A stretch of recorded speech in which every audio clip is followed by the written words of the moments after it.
So we're going to take a look at how you can now define the category breakdown when adding extra guests. So the cost of those additional guests. Previously, it's been utilizing the package distribution. So additional guest prices could include accommodation or venue hire, which may not necessarily be the case. So this way you can now define what the breakdown is per transaction category of that extra guest price. And you can create defaults for that. So first I'm going to show you how to create the default in billable items, which is a new section. And then I will share with you how you can apply it to events. So you're going to navigate down to company, to the new section, billable items. Okay. And we're going to create a new billable item. This is where you can create your different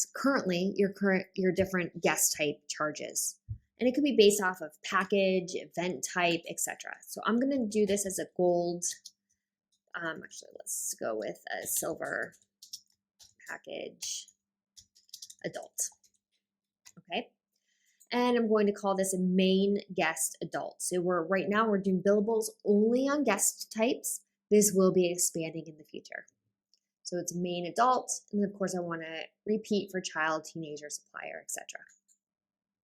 Define which venue it's available in. You can have it for specific event types. So the breakdown for a wedding guest could be different than a breakdown for a corporate guest, for example. We'll just have this for weddings only. You can make this a default, so we'll pull through automatically, or you could say no and you have to choose it. I'm going to leave it at no, and I'm going to put the price at 100. Now I'm going to break down, based off of my transaction categories, what makes up that 100 pounds in percentages. So I'm going to say that that is 60% food. And we'll put that at 30%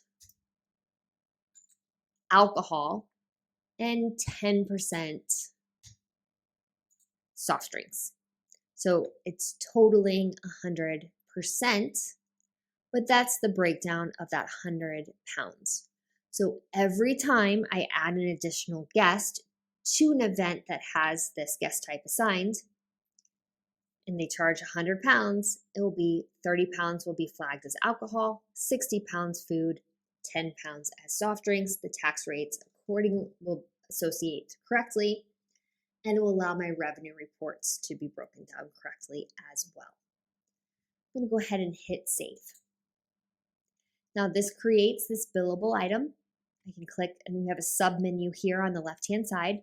See the details. I can go down to the prices. So if I need to amend anything, we can have that here.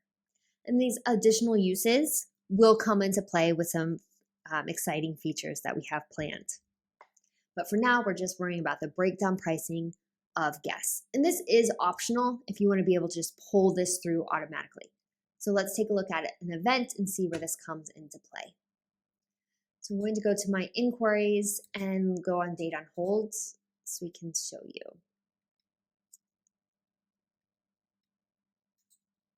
So when you go through pre-confirmation, and we'll just ignore all this. This is the price breakdown that you're all very familiar with. This is where things are now different. I'm going to put 80 adults in this event. I can say that's $100 for a guest, just like always. What's now different is you can click this eyeball and define here on a per event basis what the breakdown is of that 100. Or I can click this and load that default that I just created and load that in, and it will pull through that breakdown so I don't have to think about it. If I did not create that billable item first, then I would just go in and override that. This would be zeros again, and I would put the breakdown in. Okay. You could override this by putting in, it's for this event, it's 125, and keep the breakdown, change the breakdown, maybe increase the soft drinks, decrease the alcohol, depending on whatever it is. And that's how you can tell Sunnis what you want that category breakdown of that extra guest price to be. And you proceed as usual. You have all of your guest categories. You can do it for your evening guests as well. And then you'll break down your package price as always. Okay, so now how can we apply this to events that are already in the system?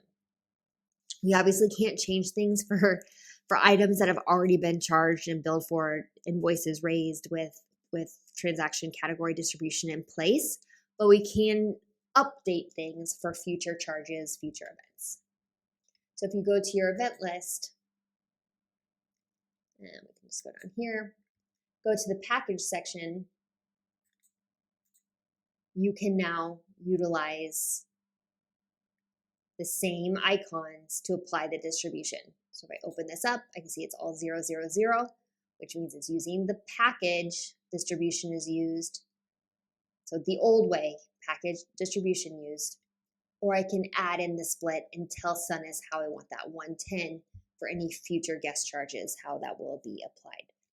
Again, it's not going to change past charges. Those are done. Those are associated with invoices. It's kind of done and dusted, if you will, but this will apply to any future charges. And make sure you hit save as always. And this is how you can now control your additional guest cost